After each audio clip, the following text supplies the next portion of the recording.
नमस्ते, मैं हूं किशोर रजवानी। आप देख रहे हैं देश का नंबर 1 हिंदी न्यूज चैनल। घड़ी इशारा कर रही है 9 बजे रात का। वक्त 100 बात की एक बात का। ब्रेकिंग न्यूज आ रही है। दिल्ली में हुई नाबालिग लड़की की हत्या से जुड़ी, वहां रोहिणी के शाहबाद देरी इलाके में हुए इस हत्याकांड से पहले का एक नया सीसीटीवी वीडियो सामने आया, जिसमें आरोपी साहिल अपने एक दोस्त के साथ बातचीत करता दिख रहा है, लेकिन थोड़ी देर बाद उसका दोस्त वहां से चला गया। यह वीडियो 28 मई की रात 8:44 का बताया गया। इसके कुछ देर बाद ही आरोपी साहिल ने नाबालिग लड़की पर चाकू से हमला कर दिया था। यही नहीं, चाकू से मारने के बाद आरोपी ने उसे पत्थरों से भी कुचला था। मतलब आरोपी साहिल ने दरिंदगी की सारी हदें पार कर दी थी।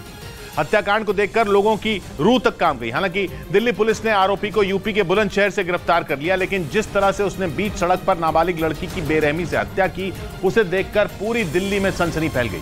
आरोपी साहिल ने इस वारदात को उस वक्त अंजाम दिया जब वो लड़की अपनी एक सहेली के बेटे का बर्थडे मनाने उसके घर जा रही थी, और तभी रास्ते में आरोपी ने उस पर हमला कर दिया।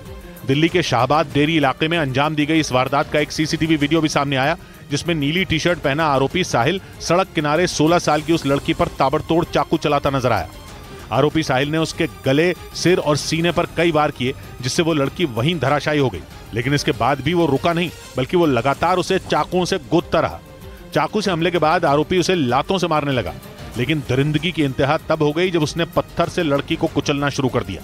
वीडियो में दिखा कि उसने एक नहीं बल्कि कई बार उस पर पत्थर से वार किए, लेकिन सड़क पर सरेआम नाबालिग लड़की की हत्या देखने के बावजूद किसी ने आरोपी को रोकने की कोशिश नहीं की, और वो तब तक हमला करता रहा जब तक लड़की ने दम नहीं तोड़ दिया। हैरानी की बात यह है कि जब आरोपी साहिल ने लड़की की हत्या की, उस दौरान वहां कई लोग मौजूद थे, लेकिन किसी ने भी उसे पकड़ने की हिम्मत नहीं दिखाई, बल्कि सारे लोग दूर खड़े होकर सिर्फ नाबालिग लड़की की हत्या का तमाशा देखते रहे। दिल दहला देने वाली इस घटना का जो सीसीटीवी वीडियो सामने आया, उसमें कई लोग सड़क से जाते नजर आए। इस दौरान आरोपी उस लड़की पर लगातार चाकू चलाता रहा, लेकिन वहां मौजूद एक भी शख्स उसे बचाने आगे नहीं आया। गलत है कि बचाने नहीं आया। बचाना तो जरूर चाहिए, अगर बचाते तो कम से कम लड़की बच चुकी होती है। हालांकि एक आदमी ने आरोपी को रोकने की कोशिश की, लेकिन वो भी डर के मारे वहां से भाग खड़ा हुआ। वीडियो में दिखा कि आरोपी साहिल सड़क किनारे उस लड़की को लगातार चाकू मारता रहा और लोग बिना कुछ किए वहां से निकलते रहे। इस दौरान कुछ लोग वहां रुके भी, लेकिन किसी ने भी आरोपी को पकड़ने या फिर लड़की को बचाने की कोशिश नहीं की। और पुलिस के मुताबिक आरोपी साहिल नाबालिग लड़की का पड़ोसी है और दोनों लंबे समय से एक दूसरे को जानते थे, लेकिन कुछ रोज पहले ही किसी बात को लेकर उनका झगड़ा हो गया था, जिसकी वजह से आरोपी साहिल उससे नाराज था। पुलिस के मुताबिक झगड़े की वजह से उस नाबालिग लड़की ने पिछले कुछ दिनों से आरोपी के साथ बातचीत बंद कर दी थी, जबकि आरोपी उसे मनाने में जुटा था, लेकिन लाख मनाने के बाद भी वो उससे बात करने के लिए तैयार नहीं थी। इसी वजह से आरोपी साहिल उससे बुरी तरह चिढ़ा हुआ था और शायद बात करना बंद कर दिया, जो इस तरह की बात होती है, और उसके बाद उसने इस चीज को अंजाम दिया है। पुलिस का कहना है कि पिछले कुछ दिनों से आरोपी लड़की से बदला लेने की फिराक में था। उसे मौका तब मिला जब वो लड़की अपने एक दोस्त के घर जाने के लिए रात करीब 8:30 बजे घर से निकली। तभी रास्ते में आरोपी ने उसे पकड़ लिया और फिर उसकी बेरहमी से हत्या कर दी। यही नहीं, वारदात को अंजाम देकर वो वहां से फरार भी हो गया। जिसके बाद शाहबाद देरी इलाके में सड़क पर हुई नाबालिग लड़की की हत्या का दिल्ली महिला आयोग ने संज्ञान ले लिया। इस मामले में दिल्ली महिला आयोग की अध्यक्ष स्वाति मालीवाल ने दिल्ली पुलिस को एक नोटिस जारी किया, और इस भयानक वीडियो को सोशल मीडिया पर साझा करते हुए उन्होंने पुलिस से कई सवाल किए। दिल्ली महिला आयोग की अध्यक्ष स्वाति मालीवाल ने इस घटना को बेहद खौफनाक बताते हुए ट्विटर पर लिखा कि उन्होंने इससे ज्यादा भयानक कुछ भी नहीं देखा। उन्होंने पुलिस पर तंज कसते हुए यह भी लिखा कि दिल्ली में दरिंदों के हौसले बुलंद हैं। इसकी वजह से एक नाबालिग लड़की की सड़क पर चाकुओं से गोदकर हत्या कर दी गई। दिल्ली महिला आयोग के बाद राष्ट्रीय महिला आयोग की तरफ से भी इस घटना का संज्ञान लिया गया। राष्ट्रीय महिला आयोग के अध्यक्ष रेखा शर्मा ने पुलिस कमिश्नर को चिट्ठी लिखकर मामले की निष्पक्ष जांच के आदेश दिए, और कुछ घंटों बाद ही दिल्ली पुलिस की एक टीम ने आरोपी साहिल को उत्तर प्रदेश के बुलंदशहर से दबोच लिया। दिल्ली के रोहिणी के बाद शाहबाद देरी इलाके में सरेआम सड़क पर नाबालिग लड़की की हत्या करने के बाद से आरोपी फरार था, और उसकी तलाश में दिल्ली पुलिस की 6 टीमें लगी हुई थी। आरोपी साहिल की लोकेशन को ट्रैक करने की कोशिश की जा रही थी, लेकिन तमाम कोशिश के बाद भी उसका पता नहीं चल पा रहा था। इसी दौरान पुलिस ने आरोपी साहिल के पिता सरफराज से पूछताछ की। पूछताछ में यह पता चला कि वारदात को अंजाम देने के बाद साहिल अपनी बुआ के घर उत्तर प्रदेश के बुलंदशहर चला गया था, जिसके बाद दिल्ली पुलिस की एक टीम फौरन बुलंदशहर के लिए रवाना हो गई। तो उसको आज बुलंदशहर से डिटेन कर लिया गया है। पुलिस के मुताबिक आरोपी साहिल लड़की का पड़ोसी था और वो इलाके में एसी और फ्रिज ठीक करने का काम करता था। वहीं दिल्ली पुलिस के सूत्रों के मुताबिक सड़क पर नाबालिग लड़की की हत्या की लव जिहाद के एंगल से भी जांच की जाएगी। यही नहीं, दिल्ली पुलिस आरोपी साहिल की क्रिमिनल हिस्ट्री भी खंगाल रही है, और ये पता लगाने में जुटी है कि नाबालिग लड़की की हत्या के पीछे का मकसद कुछ और तो नहीं है, क्योंकि आरोपी साहिल मुस्लिम समुदाय से आता है जबकि लड़की हिंदू समुदाय से। इसी वजह से इस हत्याकांड को लव जिहाद से जोड़कर देखा जा रहा है। विश्व हिंदू परिषद के नेता विनोद बंसल ने इस घटना में लव जिहाद की आशंका जताते हुए दिल्ली सरकार पर निशाना साध दिया। हिंदू समाज आखिरकार इन जिहादियों का शिकार कब तक होता रहेगा? यही नहीं, दिल्ली बीजेपी के अध्यक्ष वीरेंद्र सचदेवा ने भी आरोपी साहिल के हाथ पर बंधे लाल कलावे का जिक्र किया। उन्होंने आरोप लगाया कि साहिल लव जिहाद गैंग का सदस्य है और उसने एक साजिश के तहत उस नाबालिग लड़की की हत्या की, क्योंकि हत्या से पहले वो नाबालिग लड़की अपने घर वालों के साथ नहीं रह रही थी, बल्कि वो पिछले कई दिन से अपनी एक दोस्त के घर पर रह रही थी। घर वालों का कहना है कि हत्या से एक रोज पहले ही उनकी उससे बात हुई थी, जिसमें उस नाबालिग लड़की ने अपनी दोस्त के बच्चे का जन्मदिन मनाने के बाद घर लौटने की बात कही थी, लेकिन उससे पहले ही आरोपी साहिल ने उसकी बेरहमी से चाकुओं से गोदकर हत्या कर दी। इंसाफ चाहिए, जो है उसको पूरी जिंदगी की सजा या तो फांसी की सजा हो।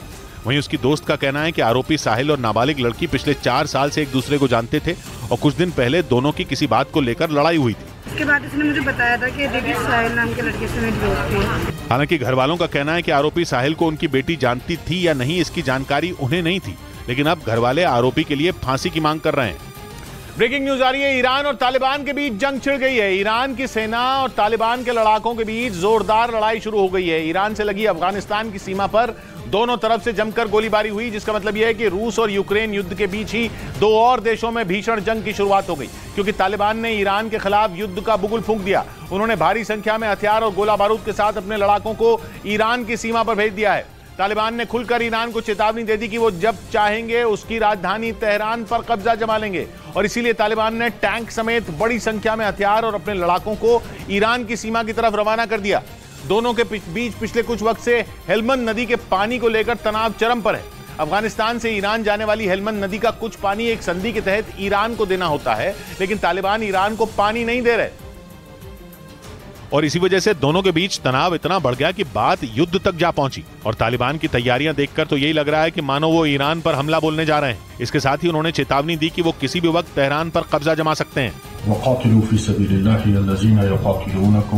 इस बीच अफगानिस्तान से एक वीडियो भी सामने आया है, जिसमें बड़ी संख्या में टैंक और बख्तरबंद गाड़ियां एक इलाके से गुजरती नजर आईं। बताया गया कि तालिबान ने यह हथियार और अपने लड़ाके ईरान से लगी सीमा पर भेजे। अफगानिस्तान ईरान के साथ 900 किलोमीटर से ज्यादा की सीमा साझा करता है, और तालिबान के लड़ाकों ने इसी सीमा के एक इलाके में ईरान के खिलाफ मोर्चा खोल दिया, जिससे भड़के ईरान ने तालिबान को हद में रहने की चेतावनी दे दी, क्योंकि तालिबान ने दावा किया कि उनके लड़ाकों ने सीमा पर बनी ईरान की एक पोस्ट पर कब्जा कर लिया है। और इस बात से भड़के ईरान ने भी साफ कह दिया कि तालिबान अगर सीमा के नियम भूले तो उन्हें अंजाम भुगतना होगा। ये चेतावनी ईरानी सेना के कमांडर ने अफगानिस्तान से लगी सीमा के इलाकों का दौरा करने के बाद दी, क्योंकि 2 रोज पहले ही तालिबानी लड़ाकों ने ईरान से लगी सीमा के कई इलाकों में धावा बोल दिया था, जिसके बाद ईरान ने भी अपनी सेना के जवानों की संख्या उन इलाकों में बढ़ा दी। ईरान ने दावा किया कि तालिबानी लड़ाकों ने जिन इलाकों में मोर्चा खोला वो पूरी तरह से ईरान की सेना के कंट्रोल में है। इसके साथ ही ईरान ने अफगानिस्तान से लगी सीमा की सुरक्षा के लिए ड्रोन की भी तैनाती कर दी, क्योंकि ईरान और अफगानिस्तान की सीमा पर ईरानी सेना और तालिबानी लड़ाकों की गोलीबारी में 3 लोगों की मौत हो गई। ईरान के मीडिया के मुताबिक दोनों के बीच ये गोलीबारी अफगानिस्तान के निमरोज प्रांत में सीमा के करीब हुई, जिसमें तालिबानी लड़ाकों ने ईरानी सेना के ऊपर जमकर गोलियां बरसाई। खबर के मुताबिक तालिबानी लड़ाकों की गोलीबारी में ईरान के 2 सैनिकों की मौत हो गई, जिसके जवाब में ईरान ने भी भारी गोलीबारी की, जिसमें एक तालिबानी लड़ाका मारा गया। इसके साथ ही गोलीबारी में कई लोग घायल भी हो गए। खबर के मुताबिक पहले तालिबानी लड़ाकों ने ईरान की सीमा में जाबोल शहर में बनी एक चौकी को निशाना बनाया, जिसके जवाब में ईरान ने अफगानिस्तान के निमरोज प्रांत में मौजूद तालिबानी लड़ाकों के ठिकानों पर हमला किया। दोनों के बीच ये झड़प 2 रोज पहले हुई, जिसके बाद तालिबान और ईरान दोनों ने सीमा पर बड़ी संख्या में हथियार और जवानों की तैनाती कर दी। इस बीच आरबीआई के 2000 के नोटों पर बैन लगाने से पाकिस्तान में छिपे आतंकी दाऊद इब्राहिम को करारा झटका लगा। सूत्रों के मुताबिक दाऊद का एक गुर्गा 2000 के फर्जी नोटों का काला कारोबार करता था, जिसका धंधा आरबीआई के फैसले से चौपट हो गया, जिससे पाकिस्तान में छिपा आतंकी दाऊद इब्राहिम छटपटा गया। आरोप है कि दाऊद इब्राहिम जावेद पटेल नाम के इस गुर्गे की मदद से भारत में नकली नोट छापने वाला एक रैकेट चलाता था। दाऊद के इस सबसे भरोसेमंद गुर्गे को अंकल नाम से जाना जाता है, और दावा है कि इसी के इशारे पर दाऊद के बाकी गुर्गे भारत में नकली नोटों का कारोबार करते थे। और पाकिस्तान में बैठा अंकल नाम का ये गुर्गा उन्हें व्हाट्सएप के जरिए आदेश देता था, लेकिन जैसे ही आरबीआई ने 2000 के नोटों पर बैन लगाया, उसका सारा धंधा चौपट हो गया। दाऊद के करीबी जावेद पटेल पर 1993 के मुंबई धमाकों की साजिश रचने का भी आरोप है। उधर रूस के एक पूर्व कमांडर ने दावा किया कि वैगनर ग्रुप के चीफ येवगेनी प्रिगोजिन रूस में तख्ता पलट कर सकते हैं, यानी पुतिन की कुर्सी खतरे में है। पिछले कुछ दिनों से वैगनर ग्रुप के चीफ और पुतिन के बीच मतभेद की खबरें आ रही हैं। और इन खबरों को रूस के पूर्व कमांडर इगर गिरकिन के नए दावे ने और हवा दे दी, क्योंकि उनका कहना है कि वैगनर ग्रुप के चीफ येवगेनी प्रिगोजिन विद्रोह कर सकते हैं। उन्होंने येवगेनी प्रिगोजिन के बखमुत से 1 जून तक वापस आने वाले ऐलान का जिक्र किया और दावा किया कि अगर प्रिगोजिन वैगनर ग्रुप के चीफ बने रहे तो बहुत जल्द विद्रोह होगा। उन्होंने दावा किया कि येवगेनी प्रिगोजिन की तरफ से तख्तापलट करने की लगभग घोषणा कर दी गई, क्योंकि उन्होंने बखमुत में रूस की सेना के एक्शन पर भी सवाल उठाया था और इसे गिरकिन ने रूस के लिए गंभीर परिणाम बताया। साथ ही उन्होंने इसे आने वाले समय में रूस की राजनीति के लिए खतरा बताया। और तख्तापलट की खबरों के बीच पुतिन की प्राइवेट आर्मी कहे जाने वाले वैगनर ग्रुप के मुखिया येवगेनी प्रिगोजिन ने आरोप लगाया कि रूस के मीडिया ने उन पर बैन लगा दिया। उन्होंने दावा किया कि ये सब रूस के कुछ बड़े नेताओं के कहने पर हुआ, क्योंकि वैगनर ग्रुप के मुखिया येवगेनी प्रिगोजिन का मानना है कि रूस के कुछ नेता उनकी लोकप्रियता से जलने लगे हैं। यही वजह है कि उन नेताओं के इशारों पर रूस के मीडिया ने वैगनर ग्रुप की खबरें तक रूस में दिखाना बंद कर दी। कुछ दिन पहले पश्चिमी मीडिया ने इस बात का दावा किया था कि रूस की जनता अब अपनी सेना से ज्यादा वैगनर ग्रुप पर भरोसा कर रही है। और येवगेनी प्रिगोजिन को तो रूस में पहले से ही पुतिन का बेहद करीबी माना जाता है। आरोप है कि इसी वजह से कुछ मंत्रियों ने वैगनर ग्रुप की खबरों पर रोक लगाने की साजिश रची, ताकि रूस में उनकी बढ़ती लोकप्रियता पर लगाम लगाई जा सके। इधर पाकिस्तान के पूर्व प्रधानमंत्री इमरान खान की शहबाज सरकार के साथ सुलह वाली चाल भी बेकार साबित हुई, क्योंकि शहबाज सरकार ने उनकी बातचीत की पेशकश को ठुकरा दिया। पाकिस्तान के मीडिया ने दावा किया कि इमरान की पार्टी का अस्तित्व ही खतरे में है, जिसे बचाने के लिए उन्होंने शहबाज सरकार के सामने आम चुनाव कराने के लिए बातचीत की पेशकश की थी और आम चुनाव की तारीखों पर सहमति बनाने के लिए 7 सदस्यों वाली टीम भी बनाई थी, लेकिन सरकार ने उनके प्रस्ताव को ठुकरा दिया। पाकिस्तान के मीडिया ने दावा किया कि शहबाज सरकार की आर्मी एक्ट वाली कार्रवाई से इमरान खान के पसीने छूट गए कि मेरे बगैर मुल्क बेहतर चलेगा, चले मैं मुल्क की खातिर ये भी छोड़ने के लिए तैयार। लेकिन उनका ये पैंतरा भी काम नहीं आया और शहबाज सरकार ने इमरान खान से बातचीत करने से इनकार कर दिया, जिसके बाद पाकिस्तान के पूर्व प्रधानमंत्री इमरान खान ने ऐलान कर दिया कि वो जल्द ही कुछ बड़ा करने वाले हैं। इमरान खान ने ये जानकारी एक दिन पहले लाहौर में मौजूद अपने घर में पाकिस्तानी मीडिया से बातचीत करते हुए दी। साथ ही ये आशंका भी जताई कि उनके खिलाफ पाकिस्तान की सरकार जल्द ही कोई बड़ा कदम उठा सकती है। और इमरान का कहना तो ये तक है कि पाकिस्तान की सरकार उनके खिलाफ साजिश रचकर उन्हें दोबारा जेल भी भेज सकती है। उन्होंने मीडिया से बातचीत करते हुए ये आरोप लगाया कि शहबाज शरीफ सरकार कोर्ट पर दबाव बनाकर उन्हें चुनाव लड़ने से रोकने की प्लानिंग में लगी है। इसके अलावा इमरान खान ने यह भी दावा किया कि आने वाले वक्त में बड़ा पर्दाफाश कर सकते हैं और माना जा रहा है कि ये पर्दाफाश उनकी हत्या की साजिश से जुड़ा हो सकता है। इस दौरान इमरान खान ने ये उम्मीद भी जताई कि पीटीआई से कई नेताओं के इस्तीफे के बावजूद अगला चुनाव वही जीतेंगे और पाकिस्तान में सरकार भी बनाएंगे। लेकिन इमरान खान को इस बात का डर भी सता रहा है कि कोर्ट उन्हें चुनाव लड़ने से पहले ही अयोग्य घोषित कर सकती है। यही वजह है कि उन्होंने अपनी पार्टी पीटीआई में अपने उत्तराधिकारी का ऐलान भी कर दिया। मीडिया से बातचीत करते हुए इमरान ने ऐलान किया कि उनके बाद शाह महमूद कुरैशी पार्टी की कमान संभालेंगे और इमरान की गैर मौजूदगी में शाह महमूद कुरैशी ही इमरान की पार्टी पीटीआई से जुड़े फैसले लेंगे। शाह महमूद कुरैशी इमरान खान के करीबी और उनकी पार्टी पीटीआई के दूसरे नंबर के नेता माने जाते हैं। यही वजह है कि जेल जाने के डर से घबराए इमरान खान ने अब उन्हें अपनी पार्टी की कमान देने का फैसला कर लिया, क्योंकि उनकी पार्टी के कई बड़े नेताओं ने पिछले एक हफ्ते के अंदर इमरान खान से किनारा कर लिया। दूसरी तरफ खुद इमरान खान को दोबारा गिरफ्तारी का डर सताने लगा है। माना जा रहा है कि इसी वजह से उन्होंने पार्टी की कमान शाह महमूद कुरैशी को सौंपने का ऐलान कर दिया, ताकि उनकी गैर मौजूदगी में भी पार्टी का काम जारी रह सके। इधर माफिया सरगना अतीक अहमद के करीबियों पर ईडी का शिकंजा कस गया। देश में आर्थिक अपराधों से जुड़े मामलों की जांच करने वाली एजेंसी ईडी ने रियल एस्टेट से जुड़े कारोबारियों को नोटिस भेजा और पूछताछ के लिए बुलाया। आरोप है कि अतीक अहमद ने जेल में रहते हुए रियल एस्टेट में इन्वेस्ट किया था। जांच के दौरान उसकी कई संपत्तियों की जानकारी मिली थी जो दूसरों के नाम पर रजिस्टर्ड थी। ईडी ने पूरी लिस्ट बनाई और अतीक के काले कारोबार में मदद करने वालों को नोटिस जारी कर दिया। जांच में पता चला कि अतीक अहमद साबरमती जेल से ही अपने काले कारोबार को हैंडल कर रहा था, जो गुजरात, मुंबई, राजस्थान, मध्य प्रदेश और दिल्ली तक फैल गया था। अब ईडी के रडार पर वो रियल एस्टेट कारोबारी हैं जिनकी कंपनियों में अतीक अहमद ने इन्वेस्ट किया। उधर कनाडा में गैंगस्टर अमनप्रीत समरा की हत्या कर दी गई। अमनप्रीत समरा पर उस वक्त गोलियां चली जब वो एक शादी समारोह में मौजूद था। इसी बीच कुछ हमलावरों ने उस पर ताबड़तोड़ गोलियों की बौछार कर दी, जिससे मौके पर ही उसकी मौत हो गई। जानकारी मिली कि अमनप्रीत समरा उर्फ चकी एक शादी के कार्यक्रम में गया था। इस बीच वो डांस फ्लोर पर गया, जिसके 30 मिनट बाद उस पर जानलेवा हमला हो गया। भारतीय मूल का अमनप्रीत समरा उर्फ चकी कनाडा के टॉप 10 गैंगस्टरों में एक था। बीते साल कनाडा की पुलिस ने अमनप्रीत को उन 11 खूंखार गैंगस्टरों की लिस्ट में रखा था जिनसे लोगों को दूर रहने की सलाह दी गई थी। इधर मध्य प्रदेश के भिंड में एयरफोर्स के एक हेलीकॉप्टर की इमरजेंसी लैंडिंग से हड़कंप मच गया। बताया गया कि मौसम खराब होने की वजह से हेलीकॉप्टर में कुछ तकनीकी खराबी आ गई, जिसके बाद पायलट ने मध्य प्रदेश के भिंड और उत्तर प्रदेश के इटावा जिले के बीच हेलीकॉप्टर की इमरजेंसी लैंडिंग करा दी। जैसे ही पायलट ने जखमोली गांव के पास खेत में हेलीकॉप्टर की इमरजेंसी लैंडिंग कराई, वहां लोगों की भीड़ जुट गई। जानकारी मिलने पर जिला प्रशासन की टीम भी मौके पर पहुंची। राहत की बात यह रही कि किसी तरह का नुकसान नहीं हुआ। सेना ने जानकारी दी कि खराब मौसम की वजह से हेलीकॉप्टर की इमरजेंसी लैंडिंग करानी पड़ी। उधर बेलारूस ने अपने यहां तैनात रूस के परमाणु हथियारों के लिए यूक्रेन की मदद करने वाले देशों को जिम्मेदार बता दिया। बेलारूस ने आरोप लगाया कि अगर जंग में परमाणु हमले की नौबत आती है तो इसके लिए रूस नहीं बल्कि अमेरिका और यूरोप के देश जिम्मेदार होंगे, क्योंकि बेलारूस का मानना है कि इन देशों ने रूस के सामने कोई और रास्ता ही नहीं छोड़ा। बेलारूस के रक्षा मंत्रालय के सचिव ने दावा किया कि अगर अमेरिका और यूरोप के देश इस जंग में न कूदते तो परमाणु हथियारों की तैनाती की नौबत तक नहीं आती। लेकिन उन्होंने रूस की आपत्ति के बावजूद जंग की शुरुआत से ही यूक्रेन को कई घातक हथियार दिए। और बेलारूस का मानना है कि पश्चिमी देशों के दखल से जंग की आग और भड़क गई। यही वजह थी कि रूस को मजबूरन परमाणु मिसाइलें तैनात करनी पड़ी। इधर देश में आतंकवादी गतिविधियों के खिलाफ कार्रवाई करने वाली एजेंसी एनआईए ने जम्मू कश्मीर के अलगाववादी नेता यासीन मलिक की तुलना आतंकवादी ओसामा बिन लादेन से कर दी। दिल्ली हाईकोर्ट में सुनवाई के दौरान एनआईए ने यासीन मलिक को फांसी देने की मांग की, जिस पर दिल्ली हाईकोर्ट ने जम्मू कश्मीर के अलगाववादी नेता यासीन मलिक को नोटिस जारी किया और अब इस मामले में अगली सुनवाई 9 अगस्त को होगी। इससे पहले एनआईए की तरफ से अदालत में पेश हुए सॉलिसिटर जनरल तुषार मेहता ने यासीन मलिक पर लगे आरोपों को गंभीर बताते हुए फांसी की मांग की और उनकी तुलना आतंकी ओसामा बिन लादेन से कर दी। हालांकि कोर्ट ने सॉलिसिटर जनरल तुषार मेहता की इस टिप्पणी पर ऐतराज जताया। वहीं एनआईए ने तर्क दिया कि कोई आतंकवादी घटना को अंजाम दे और पकड़े जाने पर अपना जुर्म कबूल कर ले, इस आधार पर वो फांसी से नहीं बच सकता। अदालत अब इस मामले में अगली सुनवाई 9 अगस्त को करेगी, जिसके बाद जम्मू कश्मीर के अलगाववादी नेता यासीन मलिक की पत्नी मुशाल हुसैन ने अपने पति के लिए पाकिस्तान से मदद की गुहार लगाई।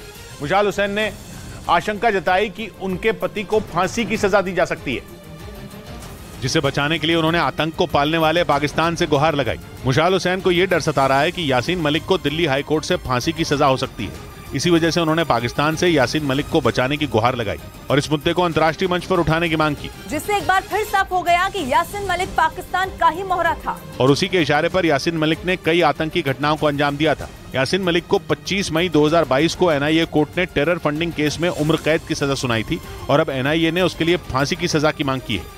इस बीच भूमध्य सागर में फंसे सैकड़ों लोगों को बचाने के लिए रेस्क्यू ऑपरेशन जारी है। भूमध्य सागर में सैकड़ों लोग लापता हैं, जिन्हें बचाने के लिए इटली के नौसैनिक दिन रात कोशिश कर रहे हैं, जिसके बाद उसे फ्रांस का भी साथ मिल गया,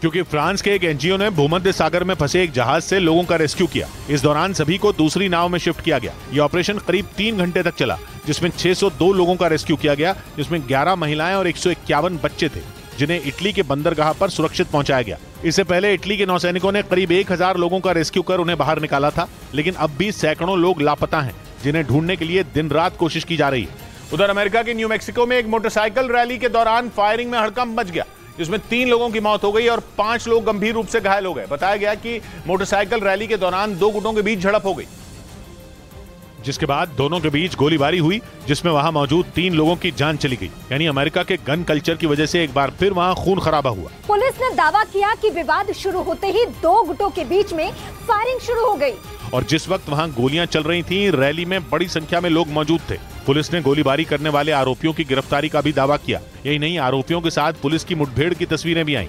बाइक रैली में खुलेआम फायरिंग की यह घटना अमेरिका के न्यू मैक्सिको के रेड रिवर इलाके में हुई, जिसके बाद पूरे इलाके में कर्फ्यू लगा दिया गया।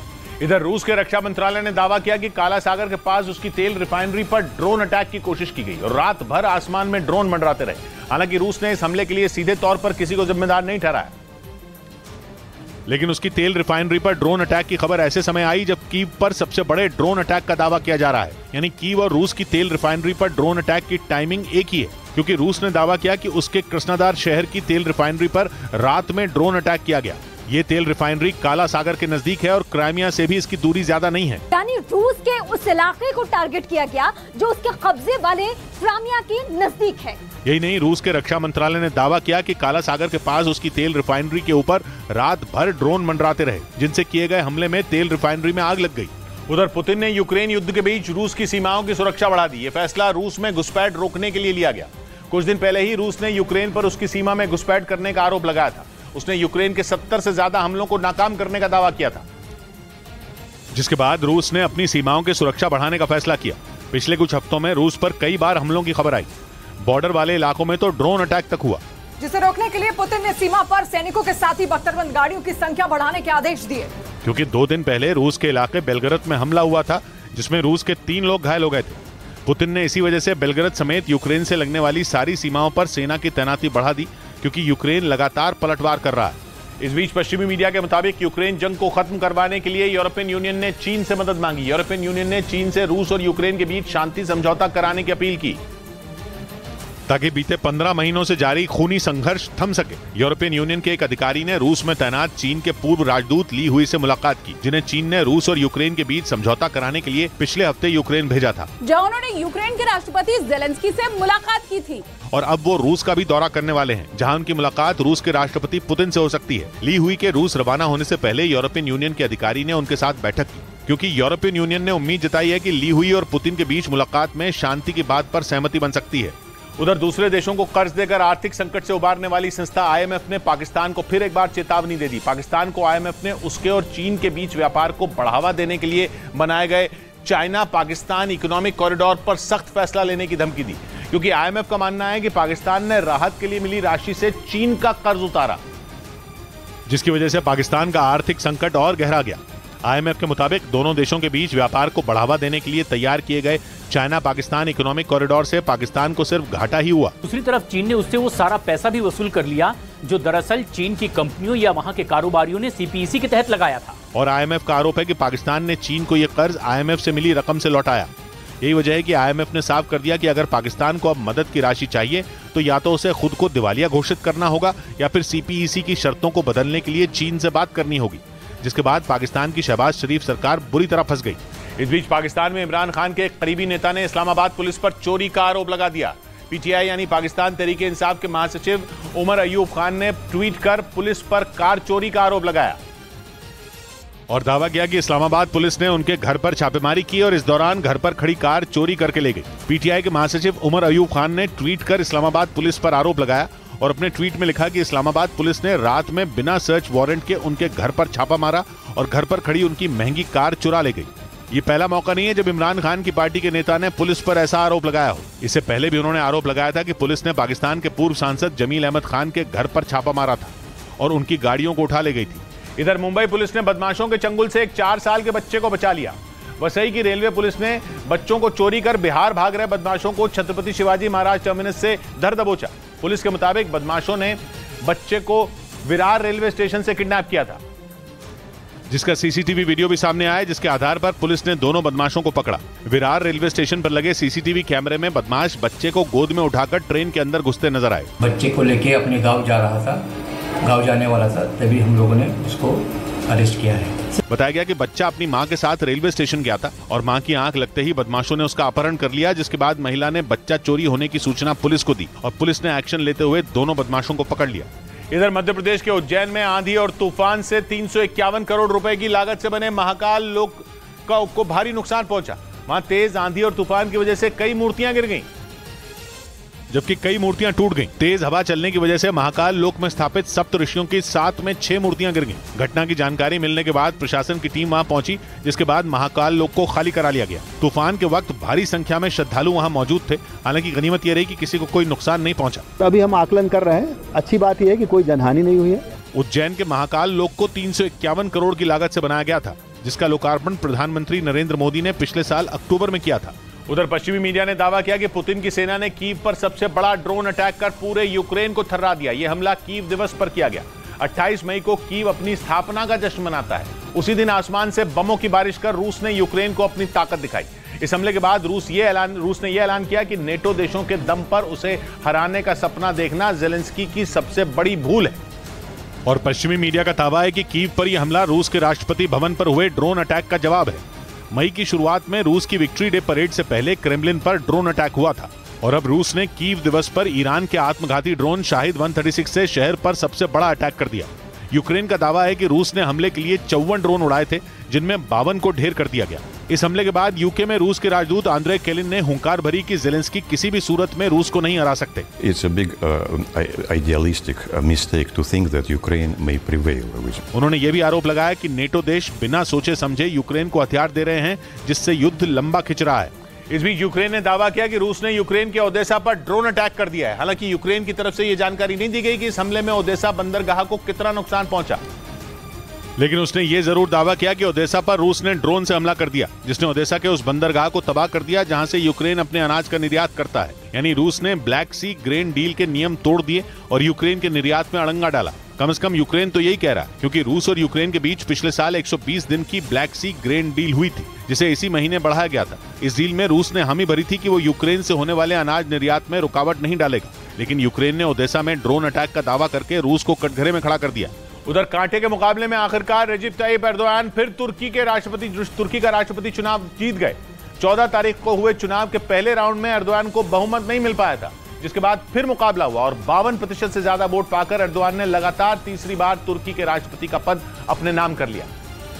जिसके बाद रेजिप ताइप एर्दोआन के समर्थक फूले नहीं समाये और राजधानी अंकारा की सड़कों पर उतर आए। कोई कार में आया तो कुछ बस में और कई लोग तो पैदल ही निकल पड़े। पुरुषों से लेकर महिलाएं और बुजुर्गों से लेकर बच्चे तक एर्दोआन की जीत पर खुशी में डूबे दिखे। इतने लोग घरों से निकल आए कि सड़क पर लंबा चौड़ा जाम लग गया। एर्दोआन की एक झलक देखने के लिए हजारों लोग तो राष्ट्रपति आवास के बाहर ही पहुंच गए। तस्वीरों में राष्ट्रपति आवास ऊपर से नीचे तक रोशनी में डूबा नजर आया और लोगों का हुजूम तुर्की का झंडा थामकर एर्दोआन की जीत का जश्न मनाता दिखा। मगर सिर्फ तुर्की नहीं बल्कि गाजा पट्टी में भी एर्दोआन की जीत पर फिलिस्तीन के लोगों की खुशी का कोई ठिकाना नहीं रहा। तुर्की फिलिस्तीन का पुराना दोस्त है और एर्दोआन फिलिस्तीन के कट्टर समर्थक हैं। इसलिए तुर्की में एर्दोआन की जीत का ऐलान होते ही गाजा पट्टी में मिठाइयां बंटनी शुरू हो गई। मिठाई भी कोई आम नहीं बल्कि खास तौर पर एर्दोआन के नाम और तस्वीर के साथ तैयार की गई। तुर्की में मुस्लिम आबादी बहुसंख्यक है और फिलिस्तीन भी अरब मुस्लिम है और रेजिप ताइप एर्दोआन के राज में तुर्की फिलिस्तीन की अलग देश की मांग के हक में रहा है। यही वजह रही कि एर्दोआन की जीत की खुशी में फिलिस्तीन के लोग उनकी बड़ी सी तस्वीर लेकर सड़कों पर आ गए और पार्टी करने लगे।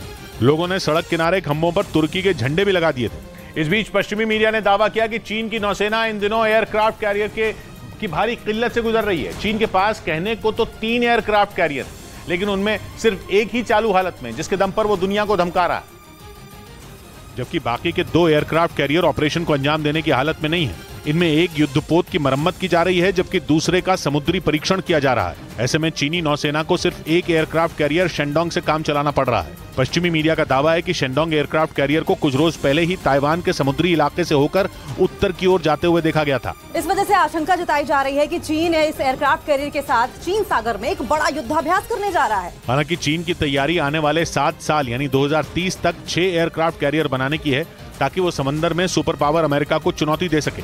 इस बीच सेमीकंडक्टर चिप पर लिए जापान के फैसले से चीन बौखला गया। उसने जापान की लगाई पाबंदियों को अंतर्राष्ट्रीय कानूनों का उल्लंघन बताते हुए जापान से सेमीकंडक्टर चिप बनाने वाली कंपनियों पर लगाए प्रतिबंध को हटाने की मांग कर दी, क्योंकि जापान ने चीन को निर्यात किए जाने वाले 23 तरह के सेमीकंडक्टर उपकरणों पर बैन लगा दिया, जिसके बाद चीन के वित्त मंत्री ने इसे अंतर्राष्ट्रीय कानूनों का उल्लंघन बता डाला। वहीं अमेरिका चाहता है कि चीन में सुपर कंप्यूटर का काम धीमा हो जाए, क्योंकि चीन सुपर कंप्यूटर की मदद से न्यूक्लियर वेपन सिस्टम और आर्टिफिशियल इंटेलिजेंस सिस्टम बनाना चाहता है। और चीन का आरोप है कि जापान ने अमेरिका के इशारे पर ही उसके देश में सेमीकंडक्टर चिप के निर्यात पर पाबंदी लगा दी, ताकि उसके यहाँ तैयार हो रहे सुपर कंप्यूटर के काम को रोका जा सके। उधर पश्चिमी मीडिया ने दावा किया कि उत्तर कोरिया के शासक किम जोंग उन की बहन नहीं बल्कि उनकी बेटी वहां की अगली तानाशाह हो सकती है। कहा जा रहा है कि किम उत्तर कोरिया की सत्ता में किसी तरह की हिस्सेदारी अपनी बहन को नहीं देना चाहते। माना जा रहा है कि किम ने अगर एक बार अपनी बहन को सत्ता सौंप दी तो वो उस पर पूरी तरह काबिज हो जाएंगी। इसी वजह से वो अपनी बेटी को अपना उत्तराधिकारी बनाना चाहते हैं। और पश्चिमी मीडिया ने यह दावा किम जोंग उनके बचपन के दोस्त के बयान के आधार पर दिया और बताया कि किम के बाद उनकी बेटी उत्तर कोरिया की बागडोर संभाल सकती हैं। किम की बेटी के कई बार सबके सामने आने के बाद यह अनुमान लगाया गया था कि आने वाले वक्त में उनकी जगह वो ही लेंगी। और अब पश्चिमी मीडिया के मुताबिक किम जोंग उनके बचपन के दोस्त ने जानकारी देकर इस बात पर मुहर लगा दी। असल में उत्तर कोरिया के शासक कई बार अपनी बेटी के साथ दिखाई दिए, चाहे वो खतरनाक मिसाइलों का परीक्षण हो या फिर उत्तर कोरिया में हर साल होने वाली परेड हो। इसी वजह से ये खबरें तेज हो गई कि किम अपना उत्तराधिकारी अपनी बेटी को बना सकते हैं। किम जोंग उनके 3 बच्चे हैं, जिनमें पहला बेटा और 2 बेटियां हैं। उधर उत्तर कोरिया के साथ बढ़ते तनाव के बीच दक्षिण कोरिया ने यूरोप के देश पोलैंड के साथ हथियारों की एक बड़ी डील कर ली।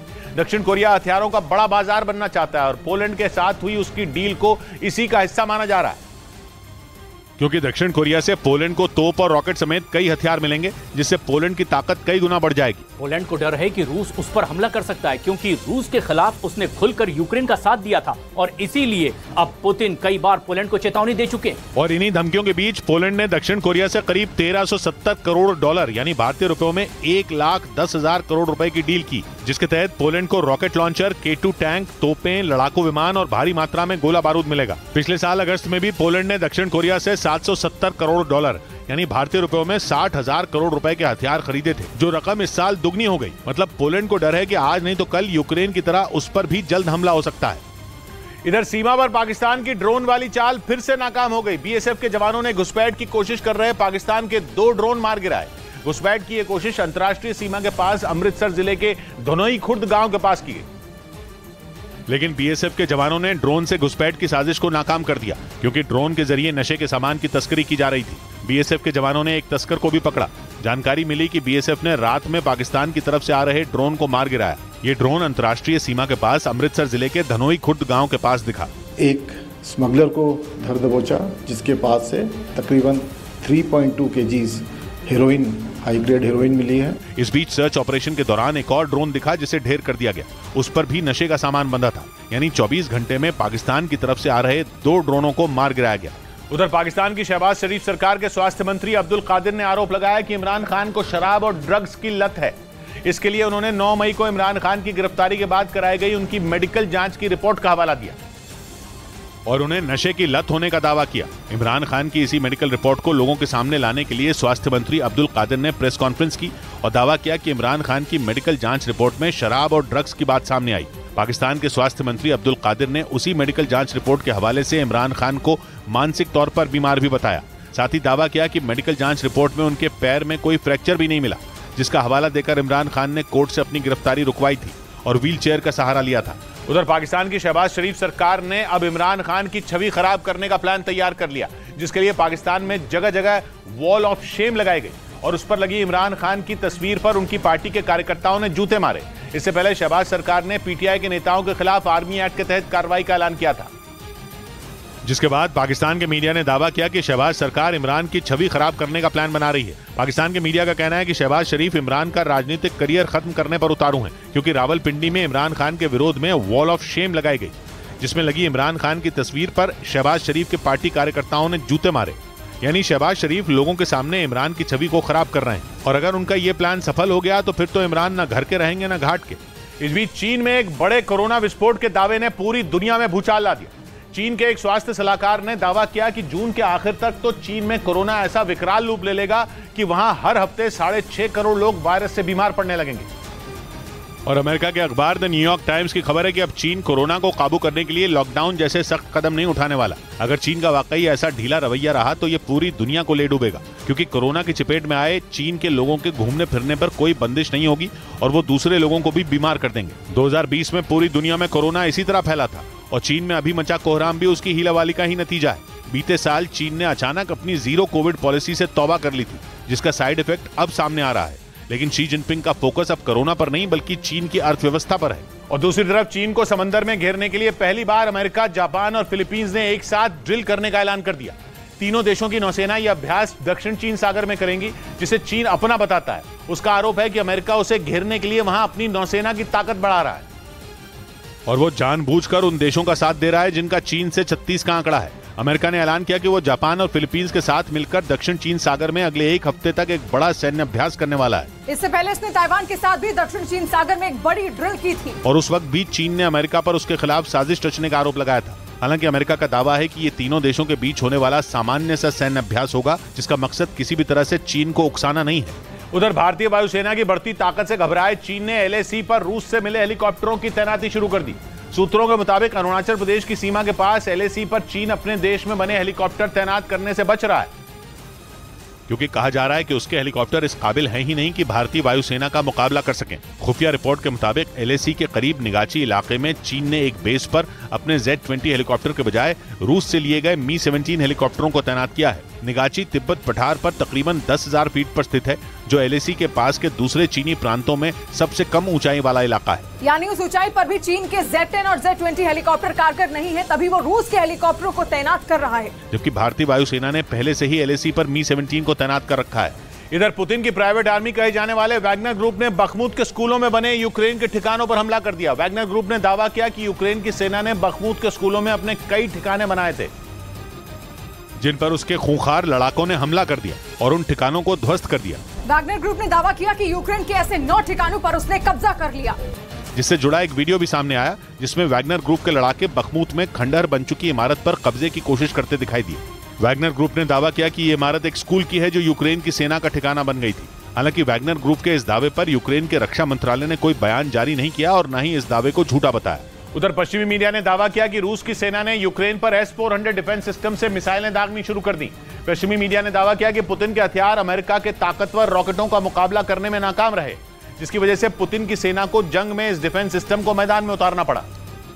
क्योंकि दावा किया गया कि यूक्रेन को अमेरिका की तरफ से जो खतरनाक रॉकेट मिले उनसे मुकाबला करने में रूस का डिफेंस सिस्टम नाकाम रहा। इसी वजह से रूस को S-400 एयर डिफेंस सिस्टम को जंग में उतारना पड़ा, क्योंकि ये एयर डिफेंस सिस्टम दुश्मन की बैलिस्टिक मिसाइलों, क्रूज मिसाइलों और लड़ाकू विमानों को पलक झपकते ही ध्वस्त कर सकता है। इसमें लगी मिसाइलें 30 किलोमीटर की ऊंचाई और 400 किलोमीटर की दूरी तक 36 टारगेट को एक साथ भेज सकती हैं। दावा तो यह भी किया गया कि पुतिन की सेना ने S-400 डिफेंस सिस्टम चलाने की अभी पूरी ट्रेनिंग भी नहीं ली है, लेकिन जंग के दबाव में उनकी हताश सेना इस डिफेंस सिस्टम को इस्तेमाल करने के लिए मजबूर है।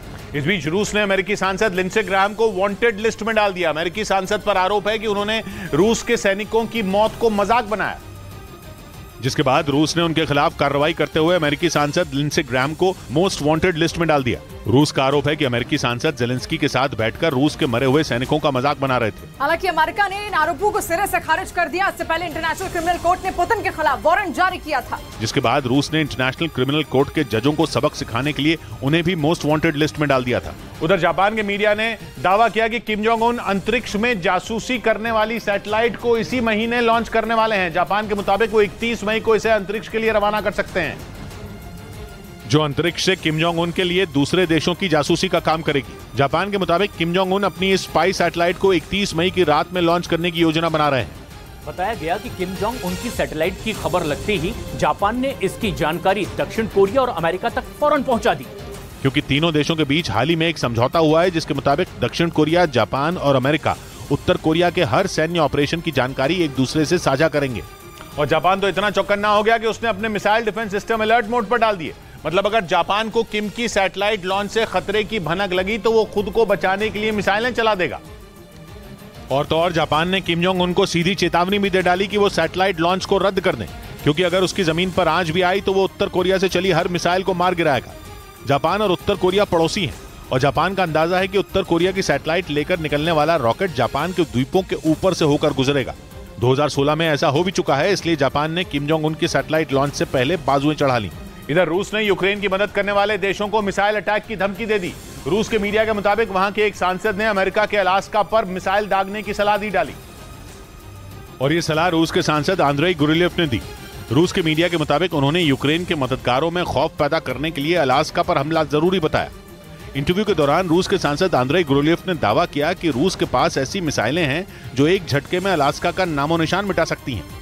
असल में अलास्का रूस के पूर्व और अमेरिका के उत्तर पश्चिम में मौजूद है और रूस से अलास्का की दूरी सिर्फ 88 किलोमीटर है। वहीं रूस के पास ऐसी घातक मिसाइल है जो पलक झपकते ही अलास्का को हिलाकर रख देगी, जिसने अमेरिका को टेंशन में डाल दिया, क्योंकि इससे पहले रूस के पूर्व राष्ट्रपति दिमित्री मेदवेदेव ने यूक्रेन को हथियार सप्लाई करने वाले देशों को अंजाम भुगतने की चेतावनी दी थी। इधर मणिपुर में दोबारा भड़की हिंसा के बाद सुरक्षा बल के जवानों ने वहां राहत और बचाव का काम तेज कर दिया।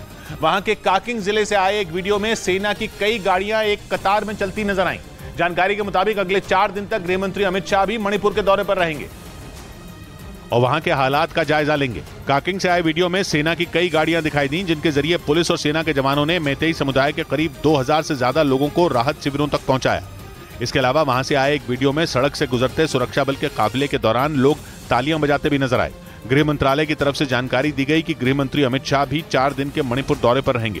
इस दौरान वो इम्फाल में सुरक्षा बल के बड़े अधिकारियों के साथ बैठक करेंगे। इधर ईरान से बढ़ते विवाद के बीच इजरायल ने अपने सबसे घातक आयरन डोम डिफेंस सिस्टम का परीक्षण किया। यह परीक्षण इजरायल की सेना ने समंदर में किया, जिसका एक वीडियो भी जारी किया गया और दावा किया कि उसने अपने जंगी जहाजों को आयरन डोम डिफेंस सिस्टम से लैस कर दिया। वीडियो में समंदर के बीचों बीच इजरायल की नौसेना का जहाज तैरता दिखा और जैसे ही बटन दबा तेज रफ्तार से आसमान की तरफ एक मिसाइल दौड़ती दिखाई दी, जो सीधे आसमान में उड़ते अपने टारगेट से टकरा गई और उसे ध्वस्त कर दिया। इससे पहले इजराइल का आयरन डोम सिस्टम अपना लोहा मनवा चुका है, लेकिन अब इजरायल ने समंदर में सुरक्षा के लिए इसे तैनात कर दिया, जो रॉकेट, क्रूज मिसाइल और ड्रोन गिराने में सक्षम है और 70 किलोमीटर के दायरे में आने वाले किसी भी टारगेट को पलक झपकते ही मिट्टी में मिला देता है। इधर दावा किया गया कि इजरायल ने सीरिया में बने ईरान के ठिकानों पर फिर हमला बोल दिया। सीरिया के मीडिया ने हमले का एक वीडियो जारी करते हुए दावा किया कि राजधानी दमिश्क पर इजरायल ने मिसाइलें दागी। जिसमें 5 लोग घायल हो गए। दावा किया गया कि इजराइल की ये मिसाइलें सीरिया की राजधानी दमिश्क को निशाना बनाकर दागी गईं, लेकिन उन मिसाइलों को हवा में ही मार गिराया गया, जिनका मलबा दमिश्क के बाहरी इलाके में गिरा। दावा किया गया कि ये हमला आतंकी संगठन हिजबुल्लाह के ठिकानों पर किया गया। हालांकि ये पहली दफा नहीं है जब इजराइल ने सीरिया पर मिसाइलों की बारिश कर दी हो। इस साल अप्रैल में भी दमिश्क के पास इजराइल ने हमले किए थे। तो वहीं मई में इजराइल के हमले से सीरिया का अलेप्पो शहर दहल गया था, जिसमें 9 लोगों की मौत हो गई थी। उधर पश्चिमी मीडिया ने दावा किया कि ईरान ने इजराइल से जुड़े 14 लोगों को गिरफ्तार कर लिया। ईरान ने आरोप लगाया कि इन सभी ने ईरान के बड़े पदों पर बैठे लोगों की हत्या की साजिश रची थी और उत्तर पश्चिमी ईरान में ही छिपकर रह रहे थे, जिनके बारे में ईरान की खुफिया एजेंसियों को जानकारी मिली, जिसके बाद एक्शन लेते हुए ईरानी सेना ने उन्हें गिरफ्तार कर लिया। ईरान ने पकड़े 14 लोगों को आतंकवादी टीम करार दिया और दावा किया कि ये सभी ईरान में कई अहम लोगों की हत्या की साजिश रच रहे थे। हालांकि इजराइल की तरफ से इस गिरफ्तारी पर कोई प्रतिक्रिया नहीं आई। लेकिन ये दुनिया जानती है कि दोनों दुश्मन देश एक दूसरे के खिलाफ दशकों से खुफिया ऑपरेशन चला रहे हैं, जिसके लिए दोनों ने अपने अपने जासूसों को तैनात कर रखा है। इजराइल की नजर में ईरान उसके लिए सबसे बड़ा खतरा है, तो दूसरी तरफ ईरान इजराइल को अपना सबसे बड़ा दुश्मन मानता है। इस बीच ईरान में धड़ल्ले से दी जा रही मौत की सजा के खिलाफ ईरानी मूल की एक अमेरिकी मॉडल ने फ्रांस के कैन फिल्म फेस्टिवल में अनोखे अंदाज में विरोध जताया। वो मॉडल फांसी के फंदे वाली ड्रेस पहनकर कैन फिल्म फेस्टिवल के रेड कार्पेट पर चली, ताकि ईरान में बढ़ती जा रही फांसी की सजा के खिलाफ आवाज उठाई जा सके। मॉडल महलका जाबरी काले रंग की ऐसी ड्रेस पहनकर कैन फिल्म फेस्टिवल में पहुंची जिसका गला फांसी के फंदे की तरह बना था। महलका जाबरी ने अपने इंस्टाग्राम अकाउंट पर भी इस ड्रेस के साथ वीडियो डाला, जिसमें #स्टॉप एग्जीक्यूशंस इन ईरान भी लिखा। नॉर्वे के एक मानवाधिकार संगठन के मुताबिक बीते महज 5 महीनों में ईरान 220 से ज्यादा लोगों को मौत की सजा दे चुका है। इधर कर्नाटक के कोप्पल में भीषण सड़क हादसा हो गया, जिसमें एक कार ट्रक से टकरा गई। हादसे में 6 लोगों की मौत हो गई, जबकि कई लोग घायल हो गए। बताया गया कि तेज रफ्तार कार का टायर अचानक फट गया, जिसके बाद बेकाबू कार ट्रक में घुस गई। हादसे में 2 बच्चे और एक महिला समेत 6 लोगों की मौत हो गई। हादसा इतना भीषण था कि टक्कर के बाद कार कबाड़ बन गई। पुलिस ने बताया कि हादसे में मरने वालों की पहचान कर ली गई है। हादसे की सूचना पर कर्नाटक के मुख्यमंत्री ने दुख जताया और मृतकों के परिजनों को 2-2 लाख रुपए की मदद का ऐलान किया। उधर यूक्रेन की सेना ने एक वीडियो जारी किया, जिसमें रूस के कब्जे वाले इलाकों में तेज धमाके होते दिखाई दिए। जेलेंस्की की सेना ने दावा किया कि उसकी सेना ने रूस के ड्रोन को तबाह कर दिया, जिसका यूक्रेन की तरफ से वीडियो जारी किया गया।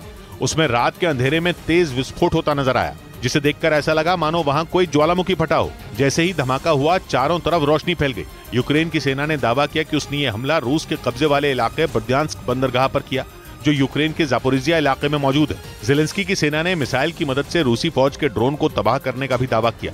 इसका भी एक वीडियो उसकी तरफ से जारी किया गया, जिसमें जेलेंस्की की सेना का रॉकेट रूसी सेना के ड्रोन का पीछा करता नजर आया। जैसे ही टारगेट लॉक हुआ, यूक्रेन की सेना ने हमला कर दिया, जिससे आसमान में जोरदार धमाका हुआ। इस बीच यूक्रेन की सेना ने रूस के कब्जे वाले इलाके पर हमला बोल दिया। यूक्रेन ने दावा किया कि उसने रूस के ठिकानों पर ताबड़तोड़ मिसाइलें बरसाई। और यूक्रेन के मीडिया के मुताबिक जेलेंस्की की सेना ने रूस के कब्जे वाले इलाकों को चुन चुन कर निशाना बनाया। बताया गया कि यूक्रेन की फौज ने मिसाइलों के साथ ड्रोन हमले भी किए। यूक्रेन ने आशंका जताई कि इस हमले में रूस को काफी नुकसान हुआ। हालांकि ये नहीं पता चल पाया कि हमला किस इलाके में किया गया। इससे पहले 24 मई को क्राइमिया के अलग अलग इलाकों में यूक्रेन की सेना ने ड्रोन से हमले किए थे, जिसे वक्त रहते तबाह कर दिया गया था। पिछले महीने ही जेलेंस्की की फौज ने क्राइमिया के सबसे बड़े शहर सेवेस्तोपोल में मौजूद एक तेल डिपो को तबाह कर दिया था। वहीं अमेरिका में कर्ज की सीमा पर चल रहे विवाद के सुलझने का असर भारतीय शेयर बाजार पर भी दिखा। अमेरिका की अर्थव्यवस्था से जुड़ी इस खबर के बाद सेंसेक्स और निफ्टी दोनों ही हरे निशान पर कारोबार करते रहे और बॉम्बे स्टॉक एक्सचेंज का सेंसेक्स 344 अंक चढ़कर 62,846 पर बंद हुआ, जबकि निफ्टी 99 अंक चढ़कर 18,598 पर बंद हुआ। अमेरिका में लंबे वक्त से डेट सीलिंग यानी कर्ज की सीमा पर विवाद चल रहा था, जिसके सुलझने की खबर आई। अगर अमेरिका में डेट सीलिंग पर सहमति नहीं बनती तो दुनिया की सबसे बड़ी अर्थव्यवस्था का डिफॉल्टर होना तय माना जा रहा था। अमेरिका से आई इसी खबर के बाद दुनिया भर के शेयर बाजारों में खरीदारी शुरू हो गई। उधर दक्षिण कोरिया की एशियाना एयरलाइंस ने इमरजेंसी गेट के पास वाली सीट की बुकिंग बंद कर दी। कुछ रोज पहले विमान में मौजूद इमरजेंसी दरवाजा किसी यात्री ने खोल दिया था, जिसकी वजह से 12 से ज्यादा लोग घायल हो गए थे, जिसका वीडियो इंटरनेट पर खूब वायरल हुआ था। हालांकि विमान के क्रू मेंबर ने किसी तरह से इमरजेंसी दरवाजे को बंद कर दिया था, लेकिन इस हादसे के बाद एयरलाइन ने ऐसा कदम उठाया जिसने सबको हैरान कर दिया। एयरलाइन कंपनी ने फैसला कर लिया कि प्लेन के इमरजेंसी डोर के पास वाली सीट पर कोई यात्री नहीं बिठाया जाएगा, यानी उस सीट की बुकिंग ही नहीं की जाएगी। वहीं विमान के लैंडिंग के बाद आरोपी को गिरफ्तार भी कर लिया गया था। इधर महाराष्ट्र के पुणे से दिल दहला देने वाला एक वीडियो सामने आया। वहां एक तेज रफ्तार मोटरसाइकिल ने एक महिला को जोरदार टक्कर मार दी। घटना उस वक्त हुई जब वो महिला सड़क के दूसरी ओर जाने की कोशिश कर रही थी। तभी सामने से आ रही मोटरसाइकिल ने उसे टक्कर मार दी। इस घटना का जो सीसीटीवी वीडियो सामने आया उसमें एक महिला सड़क से गुजरती नजर आई। जैसे ही वो सड़क के बीचों बीच पहुंची, सामने से आ रही तेज रफ्तार मोटरसाइकिल ने उसे टक्कर मार दी। इसके बाद जो हुआ, ब्रेक के बाद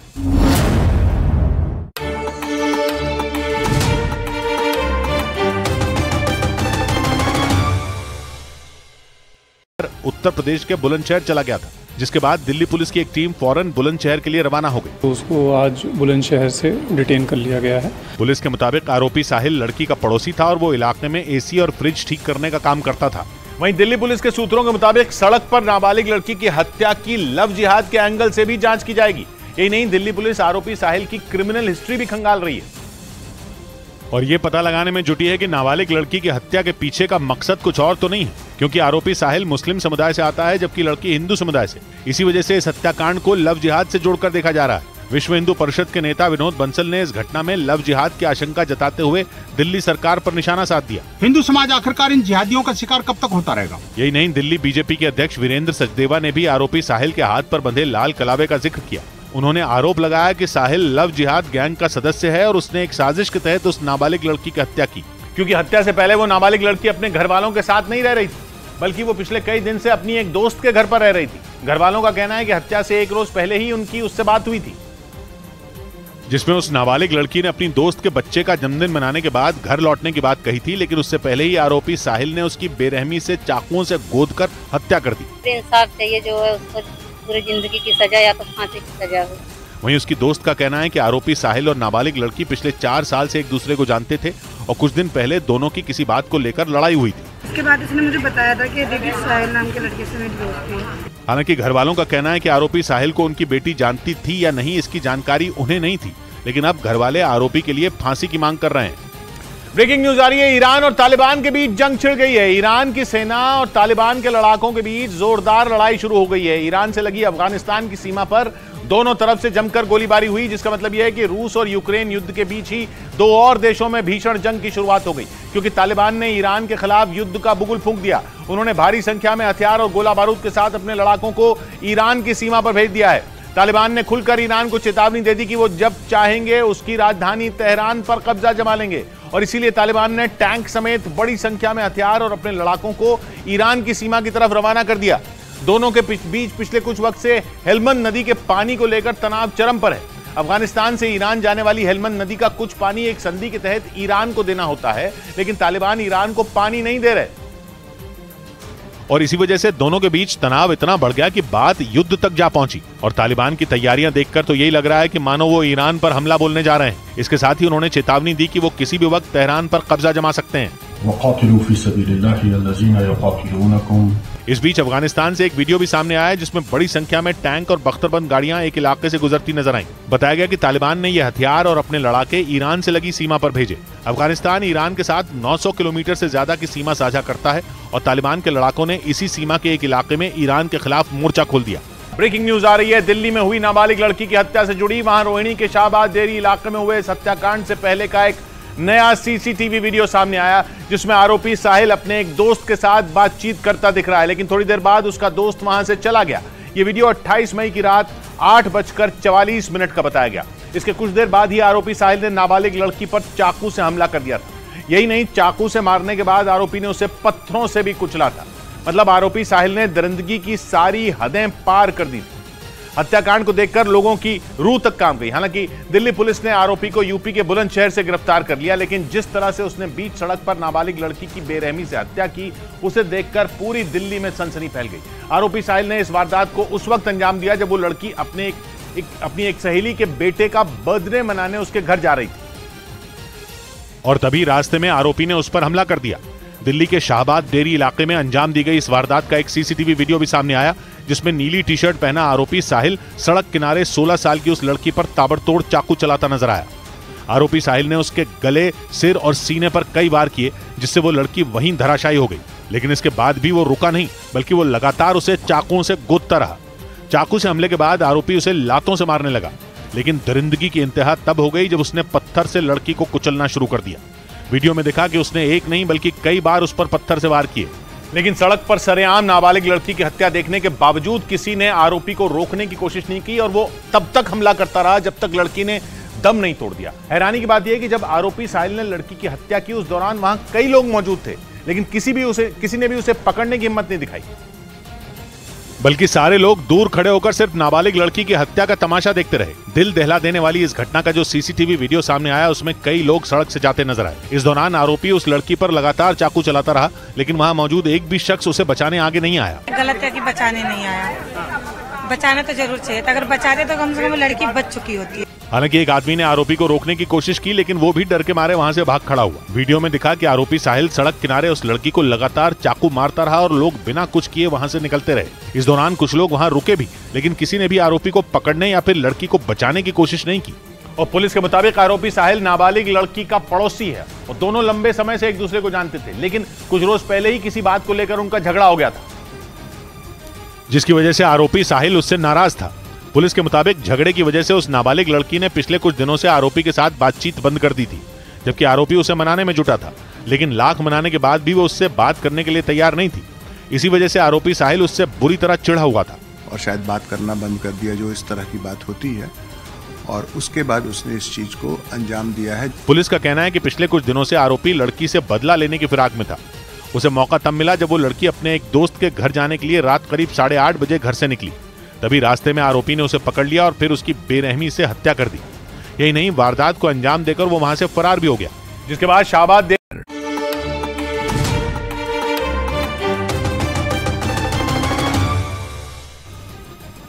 ब्रेकिंग न्यूज आ रही है यूक्रेन की राजधानी कीव से, जहां रूस की सेना ने अब तक का सबसे बड़ा ड्रोन हमला कर दिया। कीव दिवस के दिन पुतिन की सेना ने कीव पर ईरान में बने शाहिद 136 ड्रोन से बमों की बारिश कर दी।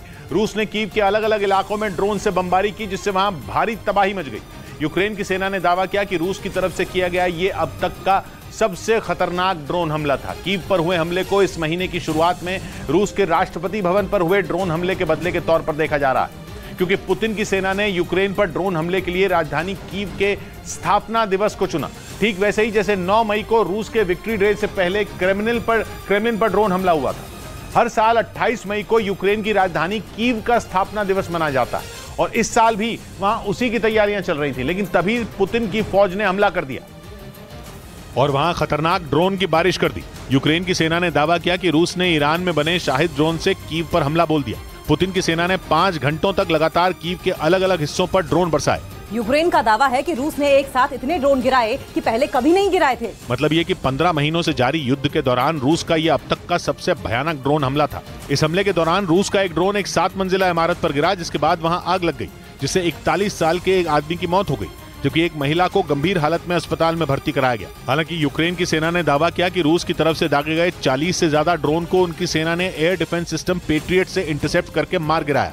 और यूक्रेन की राजधानी कीव पर हुए ड्रोन हमले के बाद वहां कीव समेत कई शहरों में अलर्ट घोषित कर दिया गया। राजधानी कीव में लोगों के बीच दहशत का माहौल दिखा। वहां लगातार हर घंटे में सायरन की आवाजें सुनाई दी और यूक्रेन की सेना के जवान अलग अलग इलाकों में तैनात दिखे। यूक्रेन की सेना ने दावा किया कि रूस के ड्रोन हमले के दौरान पुल्तावा, विनिचा और ओदेसा प्रांत में भी धमाके हुए। हालांकि इन जगहों से किसी तरह के नुकसान की खबरें सामने नहीं आई हैं। लेकिन रूस के ड्रोन हमले के बाद यूक्रेन के दूसरे शहरों पर भी हवाई हमले का अलर्ट जारी कर दिया गया। वहां की सेना ने लोगों को सुरक्षित ठिकानों के अंदर रहने के निर्देश जारी कर दिए। यूक्रेन की सेना ने दावा किया कि कीव पर मई महीने में रूस ने 14 हवाई हमले किए, जिनमें कई इमारतों को भारी नुकसान हुआ और कई लोग घायल हो गए। हालांकि यूक्रेन की सेना ने दावा किया कि मजबूत एयर डिफेंस सिस्टम की मदद से रूस के कई हवाई हमलों को उसकी सेना ने नाकाम भी किया।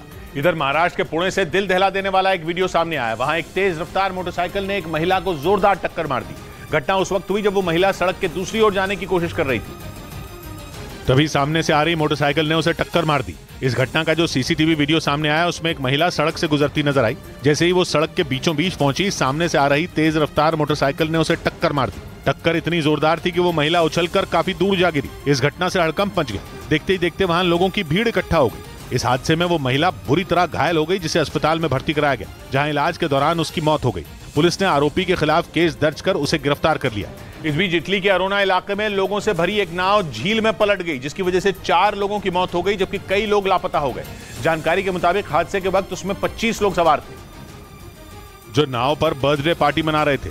लेकिन झील में आए अचानक तूफान की वजह से वो नाव अचानक पलट गई, जिसकी वजह से 4 लोगों की डूबने से मौत हो गई और कुछ लोग लापता हो गए, जिसे देखते हुए अरोना इलाके की मज्योरे झील में डूबे लोगों को बाहर निकालने की कोशिश की जाने लगी, लेकिन कुछ लोग पानी के तेज बहाव की वजह से लापता हो गए, जिसके बाद राहत और बचाव दल की टीम ने कुछ लोगों का रेस्क्यू कर लिया, लेकिन खबर है कि अब भी कई लोग लापता हैं। इधर पाकिस्तान में 9 मई को हुई हिंसा को गलत ठहराते हुए 4 और नेताओं ने इमरान खान की पार्टी पीटीआई छोड़ दी। मीडिया रिपोर्ट के मुताबिक पाकिस्तान के पूर्व प्रधानमंत्री इमरान खान के करीबी तारिक महमूद अल हसन, मलिक खुर्रम अली खान और जमशेद थॉमस ने हिंसक प्रदर्शनों की निंदा की और पाकिस्तान तहरीक-ए-इंसाफ पार्टी से अलग होने का ऐलान कर दिया। साथ ही पंजाब प्रांत की असेंबली सदस्य नादिया अजीज ने भी पीटीआई छोड़ दी, जिससे इमरान खान को बड़ा झटका लगा, क्योंकि रोजाना इस्तीफे देने वालों की संख्या बढ़ रही है और तमाम बड़े नेता उनका साथ छोड़ रहे हैं। इमरान खान की अल-कादिर ट्रस्ट केस में गिरफ्तारी के बाद पाकिस्तान में हिंसक प्रदर्शन हुए थे और कई सरकारी संस्थानों पर हमला कर दिया गया था, लेकिन अब पार्टी के अंदर इसका विरोध शुरू हो गया है। इधर गरीबी से बेहाल पाकिस्तान को एक और बड़ा झटका लगा। अमेरिका ने गरीब देशों को दी जाने वाली आर्थिक मदद रोकने का फैसला कर लिया, जिससे पाकिस्तान को बड़ी मुसीबत का सामना करना पड़ सकता है, क्योंकि अमेरिका इन दिनों खुद कर्ज के संकट से जूझ रहा है। उसका सरकारी खजाना 6 साल में सबसे निचले स्तर पर पहुंच चुका है। यही वजह है कि उसने पाकिस्तान को दी जाने वाली मदद रोक दी। अमेरिका की सरकारी स्वास्थ्य एजेंसी CDC के जरिए कई साल से पाकिस्तान को करोड़ों की मदद मिल रही थी, लेकिन अपने देश को संकट से उबारने के लिए बाइडेन ने दूसरे देशों को दी जा रही मदद पर रोक लगा दी। वहीं अमेरिका ने पाकिस्तान के अलावा चीन, अफगानिस्तान, बांग्लादेश और भूटान जैसे कई ऐसे देशों की लिस्ट जारी की जिन्हें वो अब तक आर्थिक रूप से मदद कर रहा था। उधर ग्रीस की एक न्यूज वेबसाइट ने दावा किया कि यूरोप के देश नॉर्वे ने मीलों दूर बसे पाकिस्तान से खुद को बहुत बड़ा खतरा होने का डर जताया है। नॉर्वे की पुलिस सिक्योरिटी सर्विस ने अपनी रिपोर्ट में कहा कि पाकिस्तान नॉर्वे के पास मौजूद संवेदनशील तकनीक को चुराने की फिराक में है और नॉर्वे के पास ऐसी तकनीक है जिससे दुनिया में भयानक तबाही मचा देने वाले खतरनाक और आधुनिक हथियार बनाए जा सकते हैं। और पाकिस्तान ठहरा आतंकवादियों को पालने वाला देश, तो उसे आतंक फैलाने के लिए हथियारों के सिवा और क्या चाहिए। इसलिए नॉर्वे पुलिस की सिक्योरिटी सर्विस ने अपनी रिपोर्ट में डर जताया कि पाकिस्तान उस तकनीक को हासिल करने के लिए एड़ी चोटी का जोर लगा सकता है। ग्रीस की न्यूज वेबसाइट ने आशंका जताई कि पाकिस्तान अपने रिसर्चरों के जरिए नॉर्वे से ये आधुनिक तकनीक हथिया सकता है ताकि वो खुद हथियार बना सके। दावा किया गया कि पाकिस्तान अपने रिसर्चरों को किसी तरह नॉर्वे के रिसर्च इंस्टीट्यूटों में दाखिल करवाकर संवेदनशील तकनीक पर हाथ साफ कर सकता है। इस बीच रूस का दोस्त बेलारूस पश्चिमी देशों पर भड़क गया। उसने दो टूक कहा कि पश्चिमी देशों ने रूस के सामने परमाणु हथियारों के इस्तेमाल के अलावा दूसरा कोई विकल्प ही नहीं छोड़ा।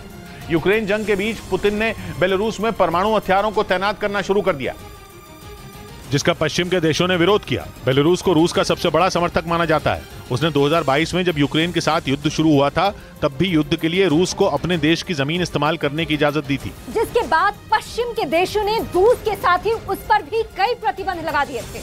और अब जब पुतिन बेलारूस में परमाणु हथियार तैनात कर रहे हैं, तब अमेरिका ने फिर से उनके इस कदम का विरोध किया, जिसका बेलारूस ने जवाब दिया और परमाणु हथियारों की तैनाती के पीछे पश्चिमी देशों को ही दोषी बता दिया।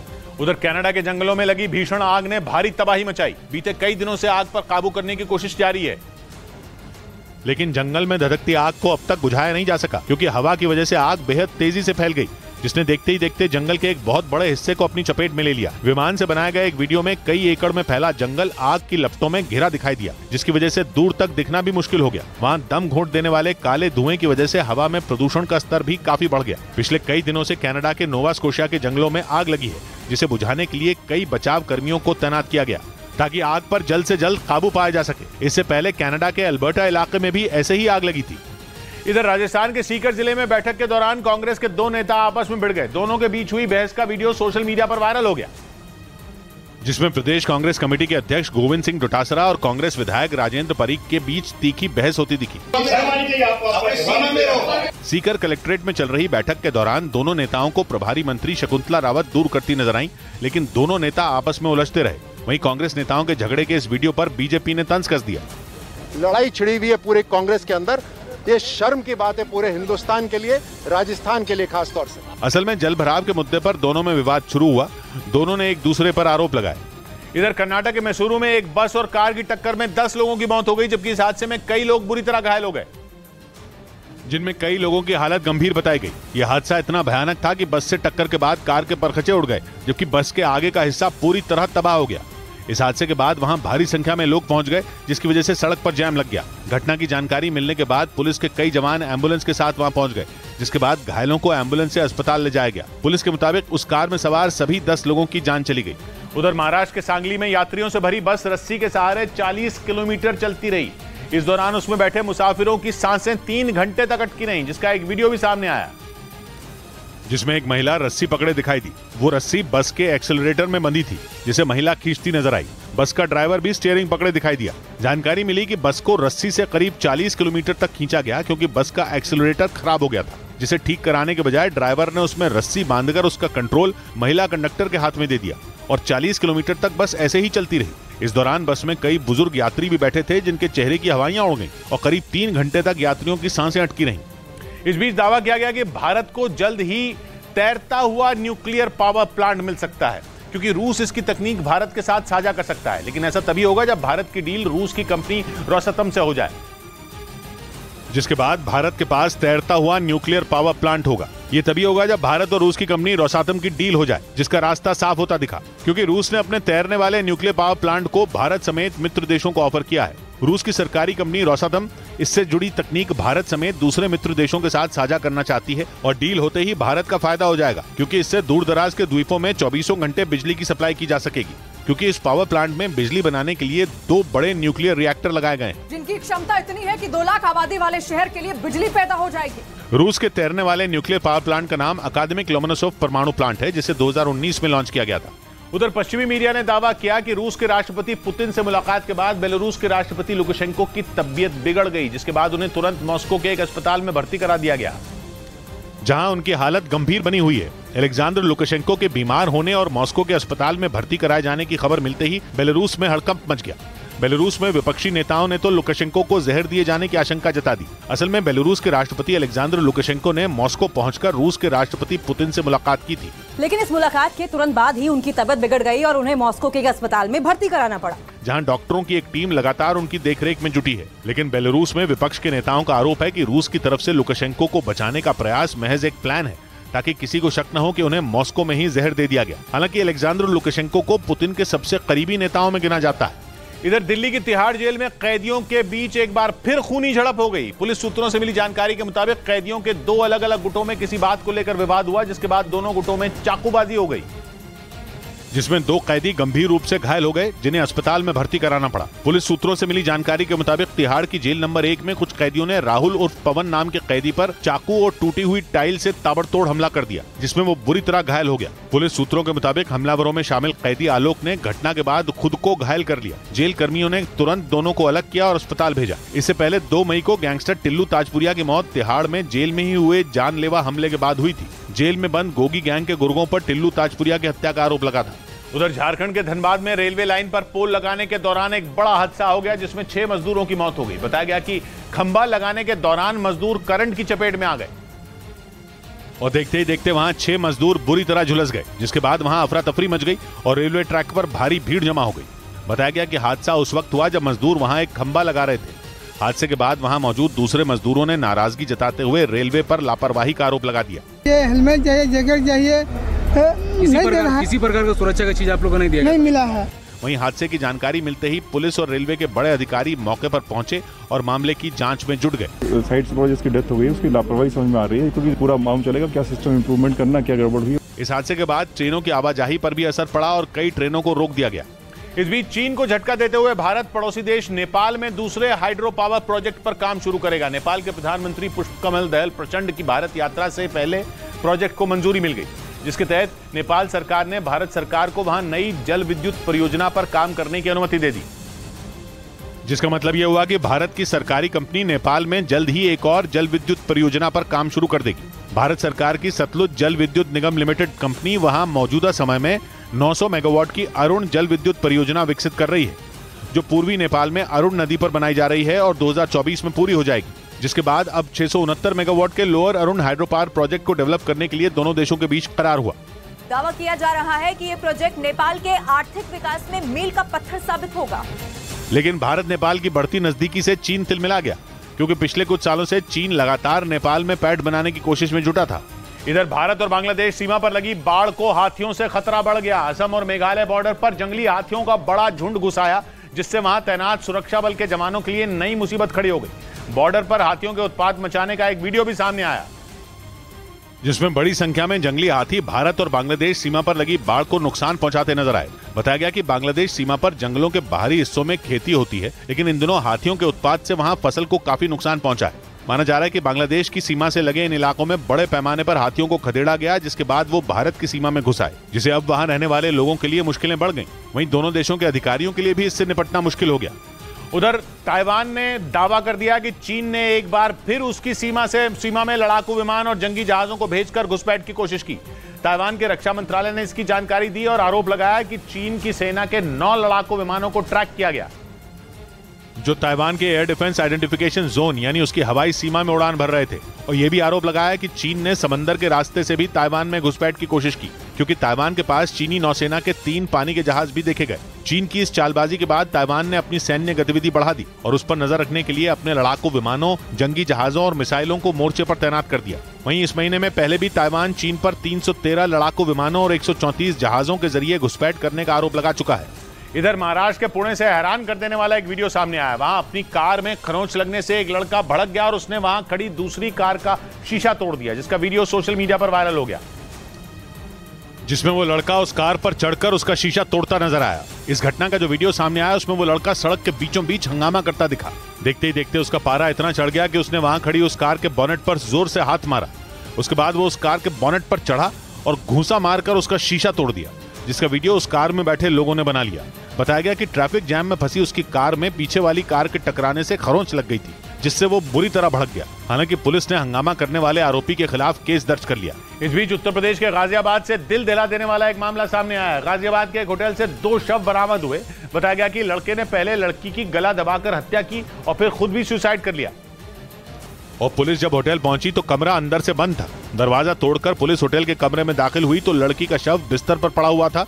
वहीं लड़के का शव पंखे से बंधी एक रस्सी से लटका मिला। जांच में पता चला कि लड़के ने लड़की को होटल में मिलने के लिए बुलाया और पहले उसकी गला दबाकर हत्या कर दी और फिर सुसाइड कर लिया। पुरुष था वो वहाँ पर फांसी के फंदे से लटका हुआ था और जो महिला थी उसका जो शव था वो बिस्तर पर पड़ा हुआ था। जांच के आधार पर दावा किया गया कि दोनों के बीच प्रेम प्रसंग चल रहा था और लड़के के बुलाने पर ही लड़की होटल आई थी। उधर असम के गुवाहाटी में एक दर्दनाक सड़क हादसा हो गया, जिसमें एक कॉलेज के 7 छात्रों की मौत हो गई, जबकि कई छात्र घायल हो गए, जिन्हें इलाज के लिए गुवाहाटी मेडिकल कॉलेज में भर्ती कराया गया।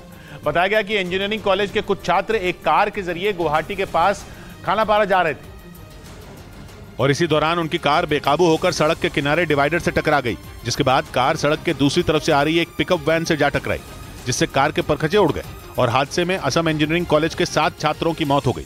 इससे पहले घटना की जानकारी मिलते ही मौके पर पुलिस और एनडीआरएफ की टीम पहुंची और घायलों को अस्पताल पहुंचाया गया, जिसमें ड्राइवर और क्लीनर की हालत गंभीर बताई जा रही है।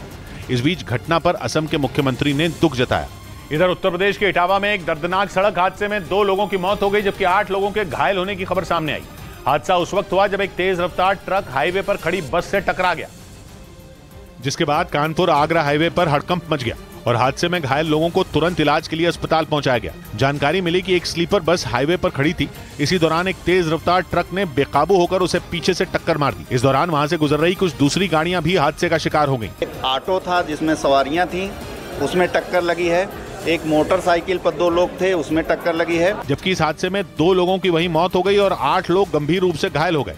उधर जंग के बीच यूक्रेन के राष्ट्रपति जेलेंस्की ने ईरान पर कई प्रतिबंध लगाने का फैसला किया, जिसके लिए जेलेंस्की ने यूक्रेन की संसद में ईरान के खिलाफ एक बिल पेश किया, जिसके जरिए यूक्रेन ईरान पर 50 साल के लिए प्रतिबंध लगाने की तैयारी में है। यानी ये बिल यूक्रेन की संसद में पास होते ही ईरान पर कई तरह के प्रतिबंध लग जाएंगे। यूक्रेन की संसद में पेश बिल में ईरान और उसके नागरिकों पर व्यापार, वित्तीय और तकनीकी क्षेत्र में बैन लगाने का प्रस्ताव रखा गया, क्योंकि जेलेंस्की ने दावा किया कि ईरान ने अपने आत्मघाती ड्रोन के जरिए रूस की मदद की और यूक्रेन के गुस्से की यही वजह है। таки постачали дрони для російського терору। इस बीच ईरान पर भड़के यूक्रेन में जगह जगह प्रदर्शन भी हुए। कीव में लोग सड़कों पर उतर आए और ईरान पर रूस की मदद करने का आरोप लगाते हुए अपना गुस्सा दिखाया। इधर उत्तर प्रदेश के इटावा से हैरान करने वाला एक मामला सामने आया। आरोप है कि वहां सैफई मेडिकल यूनिवर्सिटी के एक छात्र ने अपनी गर्लफ्रेंड को घुमाने के लिए एक डॉक्टर की कार चुरा ली। डॉक्टर को इस बात का पता तब चला जब वो शाम को घर जाने के लिए अपने दफ्तर से बाहर निकले, लेकिन तब तक उनकी कार वहां से गायब हो चुकी थी, जिसके बाद उन्होंने पुलिस को इसकी शिकायत की और पुलिस छानबीन में जुट गई। जांच में पता चला कि कार यूनिवर्सिटी में पढ़ने वाले सिद्धार्थ कुशवाहा नाम के एक छात्र ने चुराई। उसके मुताबिक उसकी गर्लफ्रेंड ने महंगी कार में घूमने की जिद की थी, जिसे पूरा करने के लिए उसने डॉक्टर की कार चुरा ली। प्रेमिका को प्रभावित करने के लिए वो गाड़ी उसने चुरा ली थी। हालांकि पुलिस ने यूनिवर्सिटी में लगे सीसीटीवी कैमरों की मदद से आरोपी छात्र को 24 घंटे के अंदर ढूंढकर गिरफ्तार कर लिया। उधर यूक्रेन ने दावा किया कि उसने स्टॉर्म शैडो मिसाइल से रूसी सेना पर भीषण हमले कर दिए। बताया गया कि यूक्रेन की सेना ने रूस के जितने भी ठिकानों पर हमले किए वो पूरी तरह से तबाह हो गए। यानी स्टॉर्म शैडो मिसाइल ने 100% अपना काम कर दिखाया। यूक्रेन के मुताबिक उसने लंबी दूरी तक मार करने वाली इस मिसाइल से पुतिन की फौज पर ताबड़तोड़ हमले किए। स्टॉर्म शैडो मिसाइलों को दुश्मन पर कहर बरपाने के लिए ही जाना जाता है। ये लंबी दूरी के दुश्मन को भी पलक झपकते पूरी तरह तबाह कर सकती हैं। ये मिसाइलें यूक्रेन को ब्रिटेन से मिली हैं, जिनका इस्तेमाल अब यूक्रेन की सेना रूसी फौज को मुंहतोड़ जवाब देने के लिए कर रही है। इधर मुंबई के मीरा रोड पर गहने की एक दुकान लूटने आए लुटेरों से दुकान मालिक अकेले ही भिड़ गया। इस घटना का एक सीसीटीवी वीडियो भी सामने आया, जिसमें दुकान का मालिक पिस्तौल लेकर वहां पहुंचे लुटेरों का सामना करता दिखाई दिया। वीडियो में दुकान का मालिक एक डंडे से लुटेरों पर हमला करता नजर आया। उसके ऐसा करते ही दोनों लुटेरे बुरी तरह सहम गए। हालांकि उन्होंने दुकान के मालिक को पिस्तौल दिखाकर डराने की कोशिश की, लेकिन शोरूम के मालिक पर उसका असर होता नहीं दिखा। जिसके बाद दुकान में पहुंचे बदमाशों ने मिलकर दुकान के मालिक को पकड़ लिया, लेकिन इसके बाद भी दोनों बदमाश दुकान के मालिक को काबू नहीं कर पाए और वहां से भाग खड़े हुए। उधर सीबीआई ने आईडीबीआई बैंक धोखाधड़ी मामले में फिल्म निर्माता जसप्रीत सिंह वालिया और बंटी वालिया के खिलाफ केस दर्ज कर लिया। इस मामले में आईडीबीआई बैंक ने 119 करोड़ रुपए से ज्यादा के नुकसान का दावा किया और जसप्रीत सिंह वालिया और बंटी वालिया पर हेराफेरी का आरोप लगाया। आईडीबीआई बैंक ने बंटी वालिया पर आरोप लगाया कि 2008 में उन्होंने फिल्म लम्हा के निर्माण के लिए अलग अलग तरीके से करीब 15 करोड़ रुपए कर्ज लिया था, लेकिन बैंक कर्ज नहीं वसूल पाया क्योंकि बंटी वालिया ने अपने खातों में गड़बड़ी कर दी। और अब इसी मामले में सीबीआई ने बंटी वालिया के खिलाफ केस दर्ज किया है। इधर झारखंड के कोडरमा जिले में झुंड से बिछड़े एक हाथी ने जमकर उत्पात मचाया, जिसकी वजह से वहां रहने वाले लोग दहशत में आ गए, क्योंकि वो हाथी रात के अंधेरे में घूम घूम कर उत्पात मचा रहा था और इस दौरान उस हाथी ने कई घरों को भी तोड़ दिया। हाथी को देखते ही सो रहे लोगों ने किसी तरह भागकर अपनी जान बचाई। वहां से सामने आई तस्वीरों में कई लोग हाथी को भगाने की कोशिश करते दिखे। कुछ लोगों ने उसे डराने के लिए मशाल जला ली तो किसी ने उसकी तरफ आग जलाकर फेंक दी, लेकिन तमाम कोशिश के बाद भी वो हाथी गांव से जाने को तैयार नहीं हुआ। बाद में हाथी जंगल की तरफ चला गया, तब जाकर लोगों ने राहत की सांस ली। उधर रूस के मीडिया ने दावा किया कि यूक्रेन के दुश्मनों को पुतिन परमाणु हथियार देंगे। हाल ही में बेलारूस में रूस ने परमाणु हथियार तैनात कर दिए, जिसकी जानकारी खुद वहां के राष्ट्रपति अलेक्जेंडर लुकाशेंको ने दी। जिसके बाद अब रूस और बेलारूस ने दूसरे कई देशों को प्रस्ताव दिया कि जो भी देश उनका साथ देंगे वो उन्हें परमाणु हथियारों से लैस कर देंगे। यानी पुतिन एक तीर से दो निशाने लगाने की कोशिश में। एक तो यूक्रेन के दुश्मन देशों का साथ उन्हें मिल जाएगा, दूसरा परमाणु हथियारों के जरिए यूक्रेन और नेटो देशों पर वो ज्यादा दबाव बना सकेंगे। पुतिन के इस कदम से ये भी अटकलें तेज हो गई कि वो आने वाले दिनों में यूक्रेन पर परमाणु हमला कर सकते हैं। पुतिन के इस प्लान से न सिर्फ यूक्रेन बल्कि पोलैंड और नेटो देशों के लिए भी खतरा बढ़ गया है, क्योंकि यूक्रेन का पड़ोसी बेलारूस पश्चिम में नेटो देश पोलैंड के साथ सीमा साझा करता है, जबकि उत्तर में उसकी सीमा नेटो के सदस्य देश लिथुआनिया और लातविया से लगती है। यही वजह है कि पुतिन के परमाणु प्लान से अमेरिका के राष्ट्रपति बाइडेन की टेंशन बढ़ गई। ब्रेकिंग न्यूज आ रही है राजस्थान कांग्रेस में मचे घमासान पर। खबर है कि सचिन पायलट और अशोक गहलोत के बीच चल रहे विवाद को सुलझा लिया गया है। राजस्थान कांग्रेस के दोनों बड़े नेताओं को दिल्ली बुलाया गया था और कांग्रेस अध्यक्ष मल्लिकार्जुन खड़गे के साथ दोनों के साथ लंबी बैठक भी हुई। अब खबर है कि दोनों के बीच चल रहे विवाद को पार्टी ने सुलझा लिया है। कांग्रेस के लिए खबर इसलिए भी अहम है क्योंकि इसी साल राजस्थान में विधानसभा चुनाव होने हैं। अरुण सिंह हमारे साथ जुड़ रहे हैं। अरुण, कैसे सुलझाया गया, क्या हुआ है? देखिए, उसको बताने के लिए तो कांग्रेस के संगठन महासचिव केसी वेणुगोपाल अभी यहाँ पर एक प्रेस कॉन्फ्रेंस करेंगे किशोर। उसमें अशोक गहलोत और सचिन पायलट दोनों होंगे। लेकिन पिछले 2 साल से जो कांग्रेस नेतृत्व का सरदर्द बना हुआ था राजस्थान का मसला, कांग्रेस ने दावा किया है अब से थोड़ी देर पहले कि उस मामले को सुलझा लिया गया है। अशोक गहलोत के नेतृत्व में चुनाव होगा, इस बात पर भी मुहर लग गई है। सचिन पायलट की भूमिका को लेकर थोड़ा संशय है, जिसको अभी थोड़ी देर बाद यहां पर अशोक गहलोत के सामने और सचिन पायलट के सामने वेणुगोपाल साफ कर देंगे। राहुल गांधी ने 4 घंटे की मैराथन बैठक की है। चूंकि जो दावे सचिन पायलट करते थे कि राहुल गांधी ने उनसे वादे किए थे, इसलिए उनका इस बैठक में होना जरूरी था। और अब यह बड़ी खबर कांग्रेस के लिए है कि राजस्थान का मामला सुलझा लिया गया। मेरे पीछे जो आप कैमरा देख रहे हैं, ये कैमरे इसीलिए लगे हुए हैं क्योंकि अब से थोड़ी देर बाद केसी वेणुगोपाल दोनों नेताओं को लेकर के आएंगे और उस समझौते के फार्मूले का ऐलान करेंगे कि किसके तहत ये समझौता हुआ है। किशोर, तो ये बस अभी कुछ ही देर में ही ऐलान हो सकता है, इसका मतलब? जी, शुक्रिया अरुण आपका। लड़ने की जब से ठान ली सच बात के लिए, लड़ने की जब से ठान ली सच बात के लिए, 100 आफतों का साथ है दिन रात के लिए। 100 बात की एक बात कही हस्ती ने, ऐसा नहीं कि लोग निभाते नहीं है साथ, आवाज दे के देख फसादात के लिए। मिलते हैं कल, घड़ी जब इशारा करेगी 9 बजे रात का, वक्त फिर होगा 100 बात की एक बात।